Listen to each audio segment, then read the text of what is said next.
كتاب أنزلناه إليك مبارك ليدبروا آياته وليتذكر أولو الألباب.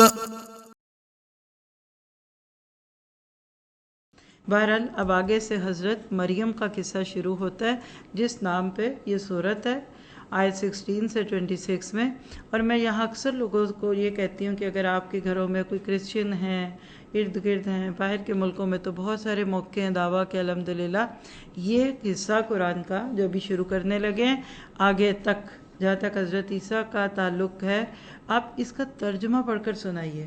قرآن کے ترجمے میں آپ کی میری باتوں سے زیادہ تاثیر ہے، اس لیے اللہ تعالیٰ یہاں قصہ بیان کرتے ہیں وَاذْكُرْ فِي الْكِتَابِ مریم، اور حضرت مریم علیہ السلام کا قصہ بیان کیجئے جب وہ ایک دور کی جگہ پہ چلی گئیں اور بیچ میں ایک حجاب رکھ لیا، پھر ہم نے ان کے پاس اپنے فرشتے کو بھیجا ایک بشر کی صورت میں، کہنے لگی میں رحمان کی پناہ میں آتی ہوں تجھ سے اگر تو نیک ہے۔ وہ کہنے لگا کہ میں تو رب کا بھیجا ہوا ہوں تاکہ تجھے ایک پاک نیک بیٹا دے کر آؤں۔ کہنے لگی میرا بیٹا کیسے ہوگا جبکہ مجھے کسی بشر نے ہاتھ نہیں لگایا اور نہ میں بغی یعنی میں بدکار بھی نہیں ہوں۔ کہنے لگے بے شک اسی طرح آپ کا رب کرے گا اور اس کے لیے یہ بہت آسان ہے، اور تاکہ وہ اس کو نشانی بنائے۔ کیا نشانی؟ کہ بن باپ کے بھی وہ بچہ پیدا کر سکتا ہے، اور رحمت ہے ہماری طرف سے، اور یہ کام ہے جو اللہ نے کروا کے لینا ہے۔ یہ وہ واقعہ ہے جو پیچھے پڑا کہ حضرت مریم محراب میں عبادت کرتی تھی تو فرشتہ آ گیا۔ یہ تھی وہ آیت جس کی وجہ سے مریم چنی گئی۔ اور میں اکثر سوچتی ہوں کہ آج حضرت مریم کے نام سے جوڑنے والا پورا ایک کہہ لیجئے کہ اسکول آف تھاٹ بھی ہے، لیکن کیا آج بچیوں میں اتنی حیا ہے؟ تنہائی میں ایک مرد کو دیکھ کے گھبرا رہی ہیں۔ یعنی کرسچینٹی کے آج سارے عقائد اور نظریات پہ پانی پڑ جاتا ہے صرف ان ایک چند آیات سے، کہ آج کی ایک بچی حضرت مریم یا ان کے بیٹے سے نسبت جوڑنے کے بعد اتنی باحیا ہے۔ یہ بالکل ایسی جیسے آج ہم مسلمان بھی اپنے نبی اور ان کی بیویاں اور ان کی بیٹیوں سے نسبت تو جوڑتے ہیں لیکن میچ نہیں ہوتے۔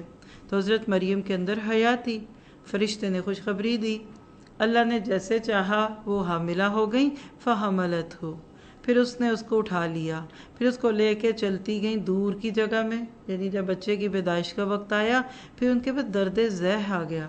دیکھیے قرآن کیسے قصوں کو بیان کرتا ہے، ایسے لگتا ہے کہ آپ کے سامنے پوری ایک تصویر کھل گئی کہ حضرت مریم بچے کو پیدا کرنے کے لیے دور ایک جگہ چلی گئیں کھجور کے تنے کے نیچے، قالت یا لیتنی مت قبل ھذا، کہنے کہ ہائے کاش میں اس سے پہلے ہی مر جاتی، وکنت نسیا منسیا، بھولی بسری ہوتی۔ کیوں بھائی؟ پہلی بات ہے تکلیف کی وجہ سے تو ہر عورت ہی اس وقت کہتی ہوگی ایسے۔ دوسری بات ہے حضرت مریم کو غم یہ تھا کہ اس بچے کو لے کر کدھر جاؤں گی، اور اس میں بہت سارے اسباق ہیں جو ایسے وقتوں میں عورتوں کو عمل کے لیے بتائے جا سکتے ہیں کہ کیسے فرشتہ کیا کہہ رہا ہے، فناداھا من تحتھا، پھر پکارا گیا ان کو ان کے نیچے سے کہ غم نہ کرو، بے شک تیرا رب، یعنی جو تیرا رب ہے جس نے تیرے لیے یہاں پانی کا ایک چشمہ بہا دیا، پھر اس کھجور کے تنا کو ہلا، وَحُزِّ إِلَيْكَ، اس کو اپنی طرف ہلا اور تیرے اوپر یہ تساقط علیک رطبا جنیا، گیلی کھجوریں وہ پیش کرے گا، یعنی درخت ہلاؤ گی تو گریں گے۔ یعنی یہ ساری موومنٹس اس وقت مددگار بھی تھی۔ دیکھیں حضرت مریم کے پاس نہ ماں تھی نہ ساس، نہ کوئی نرس تھی، نہ ہاسپٹل کی کنسٹڈی تھی۔ اللہ کیسے ان کی ایسے نازک لمحوں میں مدد کر رہے ہیں، جب اللہ کسی پہ آزمائش ڈالتا ہے اور وہ اس کو قبول بھی کر لیتا ہے تو اللہ کی مدد ایسے ہی آتی ہے۔ تو عورت کی سب سے قیمتی چیز عزت ہے، اور انبیاء کی بھی آزمائشیں ہوئیں، جیسے مچھلی کے پیٹ میں ڈال دیے گئے، کئی سال کی بیماری آئی۔ حضرت مریم جو نبیہ تو نہیں تھی لیکن ایک نبی یا آنے والے نبی کی ماں تھی، اللہ ان کو بھی آزمائشوں میں ڈالے، اور ان کی آزمائش عزت کی آزمائش ہے۔ اسی لیے پھر جب یہ بچے کی پیدائش ہو رہی ہے، فَكُلِي وَاشْرَبِي وَقَرِّ عَيْنًا، کہا اس کو کھاؤ بھی اور پیو بھی اور اپنی آنکھوں کو ٹھنڈی کرو۔ ہاں جب کسی بشر کو دیکھو تو فَقُولِي إِنِّي نَذَرْتُ لِلرَّحْمَنِ صَوْمًا، بے شک میں نے تو رحمان سے نظر مان لی ہے روزے کی، فَلَنْ أُكَلِّمَ الْيَوْمَ إِنسِيًّا، آج کے دن میں کسی انسان سے کلام نہیں کروں گی۔ یہ بڑی خوبصورت سی بات ہے۔ اب سورہ بقرہ 183 میں جب روزے کا تذکرہ پڑھتے سنتے ہیں تو کیا کہتے ہیں؟